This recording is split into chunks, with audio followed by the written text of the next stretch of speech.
Ittoqqortoormiit.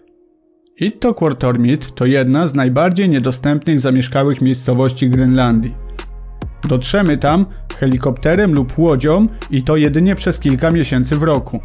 Miejscowi utrzymują się z polowań na wieloryby i niedźwiedzie polarne, których populacja w tej okolicy jest bardzo liczna. Według duńskich danych w 2005 roku miasteczko zamieszkiwało 537 osób. Alert. Alert to osada, a właściwie baza wojskowa i badawcza, która słynie z tego, że jest położonym najdalej na północ stale zamieszkanym miejscem na świecie.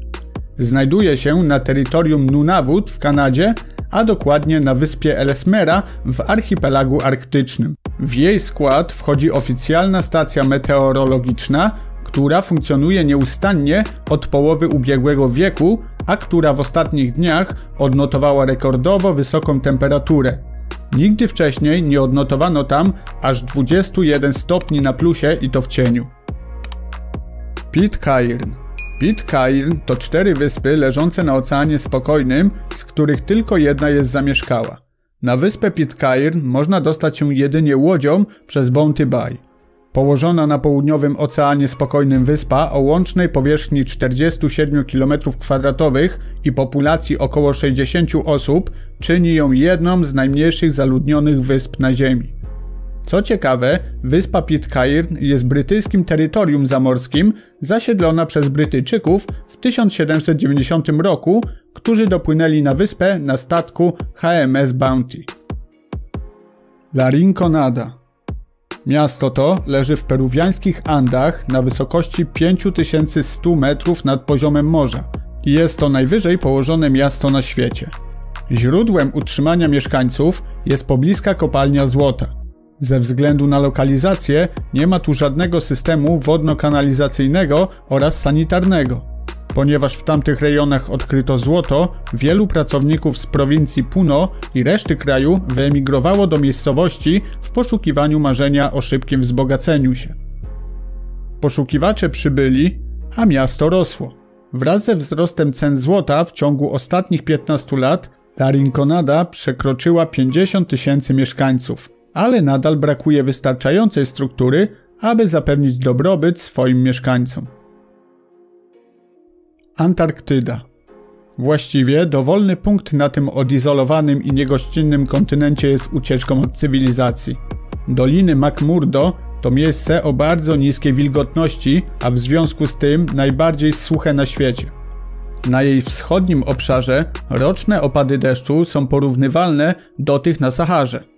Aby spędzić nieco czasu na Antarktydzie, najlepiej zostać badaczem, polarnikiem lub sławnym podróżnikiem. Nie oznacza to jednak, że nie da się tutaj dotrzeć jako turysta. Można skorzystać ze statków wycieczkowych, prywatnych jachtów lub samolotów. Niestety koszty takiej podróży są dość wysokie. Wyspy Kerguelena. Położony w południowej części Oceanu Indyjskiego archipelag jest również odizolowany jak znany Tristan da Cunha, jednak w odróżnieniu od atlantyckiego odpowiednika nie ma w ogóle stałych mieszkańców. Rezydują tutaj jedynie naukowcy i pingwiny. Całość archipelagu przynależy do Francji i wchodzi w skład francuskich terytoriów południowych i antarktycznych.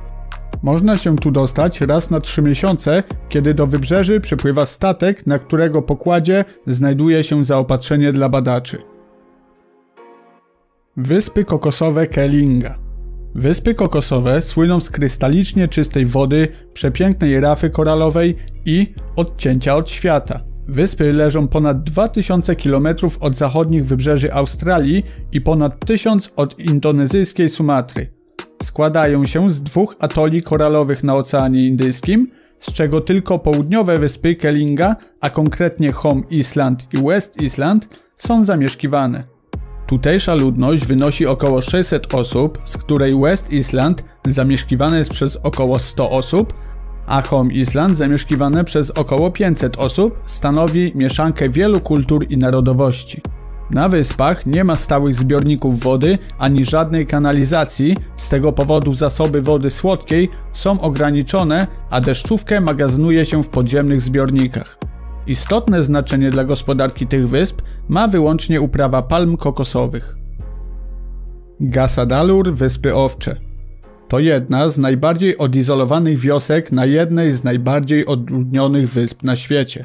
Zamieszkuje ją zaledwie 16 osób.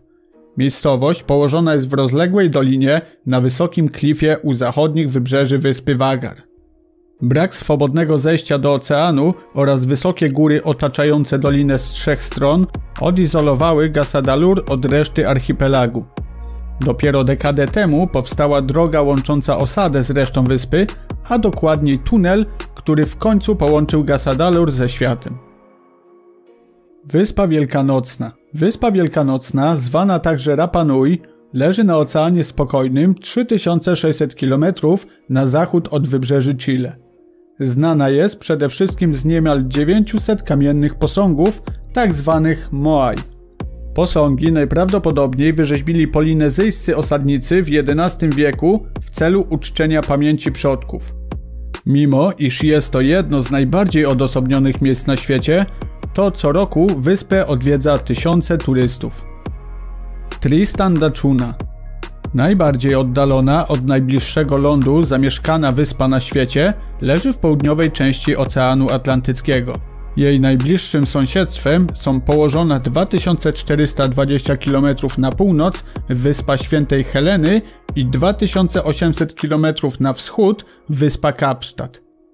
Na wyspę można się dostać jedynie drogą morską. Wyspę zamieszkuje około 270 mieszkańców, którzy w większości są ze sobą spokrewnieni.